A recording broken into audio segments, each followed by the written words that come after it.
Hey all, Sunday morning எங்கள் வீட்டில் சமைக்க ஆரம்பிச்சதுலேருந்து கொஞ்சம் குஷியாக தான் இருக்குது. ஆனால் இந்த பாத்திரம் மட்டும் எப்படி தான் சேருதுன்னு தெரில. இப்படி திரும்பி பார்க்குறதுக்குள்ளே அவ்வளோ பாத்திரம் மலை மாதிரி குமிஞ்சு கிடக்குது. அவ்வளோ பாத்திரத்தையும் கழுவுனா கூட நம்மளுக்கு அவ்வளோ டயர்ட் ஆகாது போல். ஆனால் அதை பார்த்தாலே அவ்வளோ டயர்ட் ஆகுது. அப்புறம் எல்லாத்தையும் கழுவிட்டு இருக்கும்போதே வயிறு வந்து எனக்கு பசிக்குது, சாப்பாடு போடுன்னு சொல்லி கேட்க அப்புறம் தோசை சுட்டு சாப்பிட்டுட்டு என்றைக்கும் இல்லாமல் இன்றைக்கின்னு பார்த்து எங்கள் வீட்டில் ப்ளூ கலர் நபாட்டி பாக்கெட் வாங்கிட்டு வந்து வச்சுருந்தாங்க. கரெக்டாக இன்றைக்கின்னு பார்த்தா நியூஸ் வருது, இந்த ப்ளூ கலர் பாக்கெட்டில் தான் புழு இருக்குது அப்படின்னு சொல்லிட்டு. என்னது ப்ளூ கலர் பாக்கெட்டில் புழுவா அப்படின்னு சொல்லிட்டு நாங்கள் செக் பண்ணி பார்த்தோம். எங்கள் பாக்கெட்டில் எதுவும் இல்லை.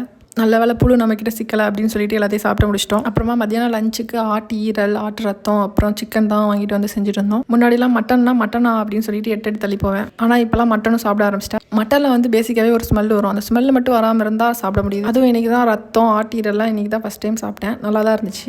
அதுவும் சிக்கன் குழம்பு தான் வேறு லெவலில் அல்டிமேட்டாக இருந்துச்சு. அப்புறம் மட்டன் ஈரலும் சூப்பராகவே வந்துருந்துச்சு. உங்கள் யாருக்கெல்லாம் மட்டன் பிடிக்கும் அப்படின்றத மறக்காமல் கமெண்ட்டில் சொல்லுங்கள். அப்புறம் மறக்காமல் என்னோட சேனலை சப்ஸ்கிரைப் பண்ணிக்கோங்க. இந்த வீடியோவை லைக் பண்ணிக்கோங்க.